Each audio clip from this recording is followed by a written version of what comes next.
Sejam todos muito bem-vindos a mais um Condomínio em Pauta.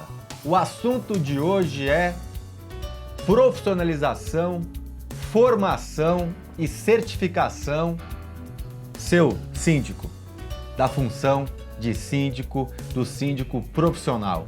Muito bom estar de volta nos nossos estúdios, mais de 4 meses fazendo a gravação de casa, as coisas vão melhorando e nós estamos de volta com 2 convidados sempre especiais, o Mauro Possato, síndico 5 estrelas, síndico profissional aqui em São Paulo. Muito bem-vindo, Mauro, mais uma vez. Ricardo, é um prazer estar de volta, ainda mais nesse retorno aos estúdios aí, depois desse processo todo que a gente está vivenciando. Obrigado, Mauro, prazer ter você aqui. E o síndico 5 estrelas também, síndico aqui em São Paulo, Antônio Carlos Bucco. Seja muito bem-vindo, Antônio Carlos Bucco, ao programa novamente. Pois é, muito obrigado por ter convidado nesse recomeço, né? Estamos aí para continuar vivendo. Bom, eu acho que vou começar já falando desse tema, eu não quero falar tanto dele, mas a pandemia, eu acho que mostrou para quem ainda duvidava da importância de um síndico profissional, ou um síndico com conceitos profissionais e com conhecimentos de condomínio, a importância, né? Porque a maioria das cidades, a maioria dos estados, o governo fez assim: tô, síndico, faz o que você quiser aí, se vira, é privado e tal. O que você me fala disso, Mauro? Olha, Ricardo, foi uma loucura. Foi uma loucura o início do processo, principalmente, porque bem isso que você falou, quer dizer, tudo ficou na mão do síndico. O síndico decide sem respaldo nenhum, então a gente teve em muitas oportunidades tivemos que dar aquela pisadinha na lei, às vezes ultrapassar a linha da legislação, pensando no coletivo, e você tentava escutar recomendações de órgãos de saúde, de órgãos jurídicos, de associações de condomínios, e todo mundo te colocando pressão. Então, eu acho que todo esse processo de pandemia demonstrou o nível de centro que um síndico tem que ter para conseguir tocar um condomínio ou vários condomínios, seja ele quantos forem, porque é muito louco, foi muito louco. E uma coisa que eu sempre falo é a questão da dedicação exclusiva, né? Se você tivesse, quem não é síndico profissional e está em a sua empresa para tocar, então você é um contador ou qualquer outra coisa, você ia estar louco com a sua empresa, e a primeira coisa que você provavelmente ia fazer é esquecer um pouco o condomínio, porque você tem que sobreviver também, é o seu ganho da sua empresa. Agora, como você vai fazer as duas coisas ao mesmo tempo, né? Eu acho que essa exclusividade, e aí já chamando o Bucco para a conversa, essa exclusividade de você ser um síndico exclusivo, dedicado, também é um diferencial comparativamente àqueles que são voluntários, né? Sim. Aqueles que têm menos tempo para atender as pessoas e menos tempo para ir atrás das informações, né? E menos tempo para digerir tudo, porque cada um falando uma coisa, administradoras falando línguas diferentes, advogados falando de línguas diferentes e governantes falando línguas diferentes, né? A gente via que cada setor estava buscando um caminho, né? E o síndico que é dedicado, que tem profissionalismo, que conhece a sua função, tem um poder de reação diferente. Então ele conseguiu chegar no momento certo e tomar as decisões assertivas. Quer dizer, fechar tudo, etc. Como você falou, de passar por cima da lei, que até que a lei da pandemia fosse decretada, nós tivemos que tomar algumas atitudes que foram drásticas, né?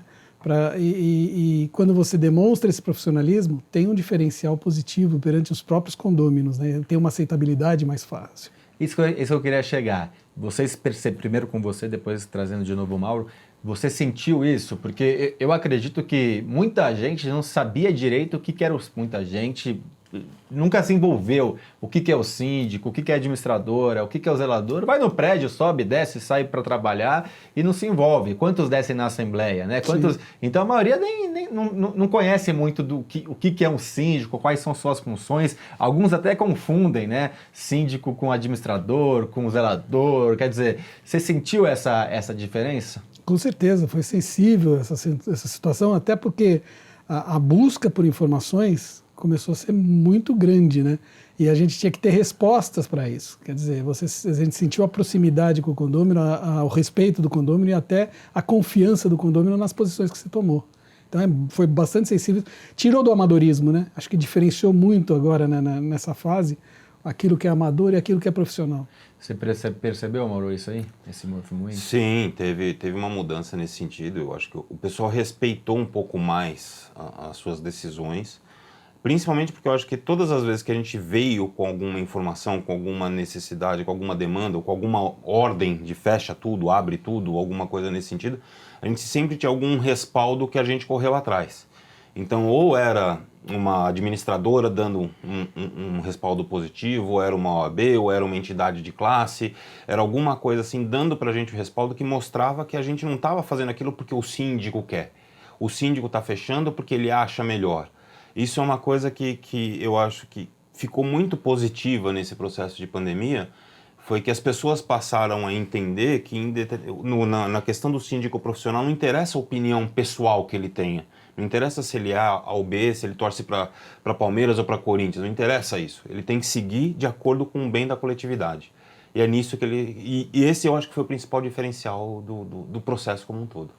Eu vou fazer uma pergunta, mas vou deixar essa pergunta para o segundo bloco e vou voltar em outra, depois a gente volta, que é o presente e futuro do síndico profissional. Eu entendo que muita coisa mudou, né? Que as pessoas agora estão entendendo, estão valorizando cada vez mais, mas eu quero continuar essa primeira tema e jogar ele para o segundo bloco para a gente falar sobre o presente e futuro, mas lá no final do segundo bloco.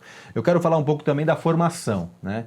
Vocês são síndicos que correram atrás, estudaram, se qualificaram.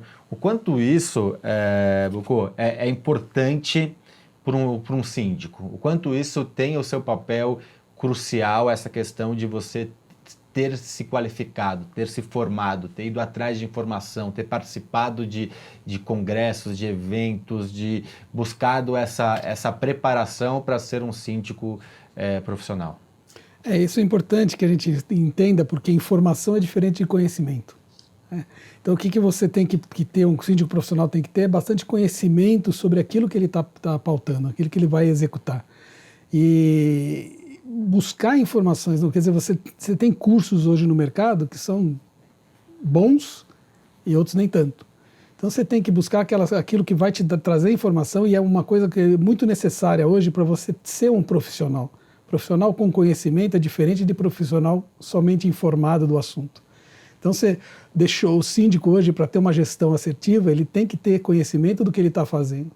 Né? Então, buscar uma qualificação, buscar um curso que seja reconhecido, um curso de boa qualidade, e também sempre estar se aprimorando com isso nos congressos, etc., é uma necessidade premente hoje. Deixou de ser amador, né? Profissional é profissional.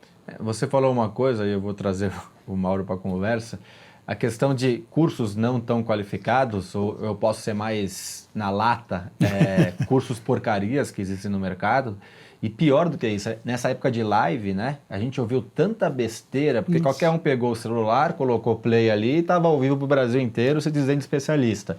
E aí o Mauro falou uma coisa que a Gabor foi talvez a primeira a bater a cara no Síndico 5 Estrelas, que a gente fez o evento, que participou eu, o Dr. João Paulo, a Pérola, a doutora Pérola, e a gente falou exatamente isso, que alguma parte da legislação a gente teria que pisar nela, e aí eu dou o exemplo para quem está nos assistindo, que talvez um funcionário fazer 14, 15 horas na portaria, ou talvez um funcionário dormir no condomínio, que não é uma coisa habitual, mas é pisar na CLT, entre aspas, para garantir a segurança dos moradores. Os dois, né? São vários pontos, né? Então, não é pisar por simplesmente como existem profissionais ou advogados ou gestores que falam para a gente pisar na legislação de outra forma sem ter sentido, né? Exato. Então, a questão da formação é importante, né? Eu falei pro Bucô da formação e ele já foi na ferida, na verdade. A formação, ela é importante, de quem passa a informação é importante, mas você também tem que ter a questão de interpretar e o critério de que nem todo especialista é especialista e pode te levar para um caminho ruim, né? O processo de formação, eu acho que mesmo na questão de cursos de sindicatura profissional, ele é um pouco complicado, porque você não tem nenhuma orientação, você não tem nenhuma regulamentação, você não tem nenhuma exigência. Então, a partir do momento que qualquer pessoa pode dizer eu sou síndico profissional, sem ter sequer uma carteira de motorista, que é uma obrigação para motorista de aplicativo, quer dizer, eles têm mais obrigações do que a parte de sindicatura profissional. Fica para nós um processo de carga muito grande. Porque você imediatamente você está perdendo a referência do mercado quando você vai num curso de internet, numa live, quando você escuta o Zé, sem nenhum preconceito, mas o Zé dizendo, pô, eu sou o síndico, a coisa funciona desse jeito, eu sou o síndico, eu posso. Quer dizer, toda essa situação de você ter que pisar na lei em determinados momentos, quer dizer, existiu todo um planejamento, a gente sabia o momento em que a gente iria ter que pisar na lei. Por exemplo, eu administrando 9, 10 condomínios, naquele momento inicial de pandemia, eu tive que criar um plano de contingência para cada um, porque nem todo condomínio era igual. Uhum. Então, um condomínio ele teria que trabalhar desta forma, o outro condomínio teria que trabalhar dessa forma, nesse aqui não vai ter jeito, eu vou ter que chamar morador para portaria. Então, quer dizer, a gente... E sabendo os pontos em que a gente estava correndo risco, que a gente iria escutar o me processa, entendeu? Ou vou te processar. Tá, aqui, assim... Qual risco que é melhor correr, né? Eu acho que essa é a pergunta que nós tivemos que fazer como gestores, né? Que risco que eu vou correr aqui? Esse ou esse? Sim, vou pegar... Que risco é melhor, tomar um processo trabalhista ou um bandido entrar dentro e ficar sem portaria? Excesso ou omissão?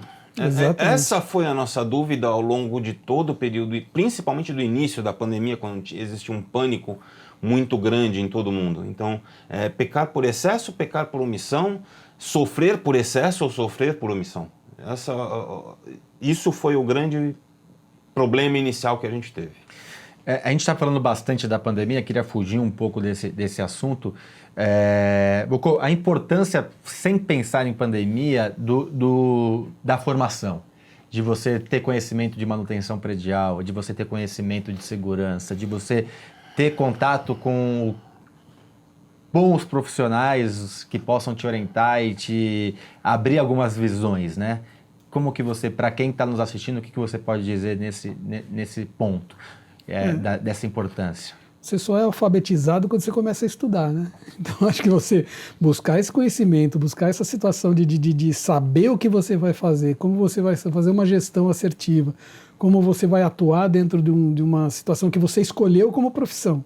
A primeira coisa é isso, não deixou de ser um complemento de salário, passou a ser profissão. Então, quando você escolheu essa profissão, se aprofunda. Eu sempre busquei, trabalhei 30 anos na área de segurança patrimonial e nunca gostei de ficar somente naquilo que eu fazia, quer dizer, queria me aprofundar sobre todo o processo. E na sindicatura é assim, isso, né? Você tem que ter um conhecimento global.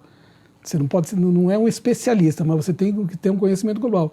Como amealhar isso sem você fazer um curso, sem você buscar informação? Então é uma necessidade premente. Como eu falei, você quer ser profissional? Se qualifique, vai buscar informação, vai buscar conhecimento principalmente.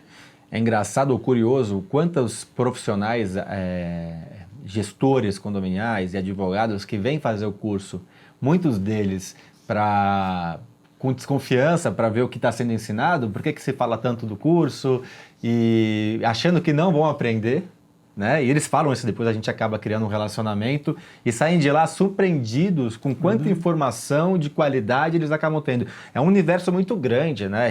Tanto que no curso a gente tem 8 professores, só no módulo 1, diferentes, porque cada um na sua especialidade para passar para a gente. Mauro, dá para ser síndico profissional sem fazer uma formação?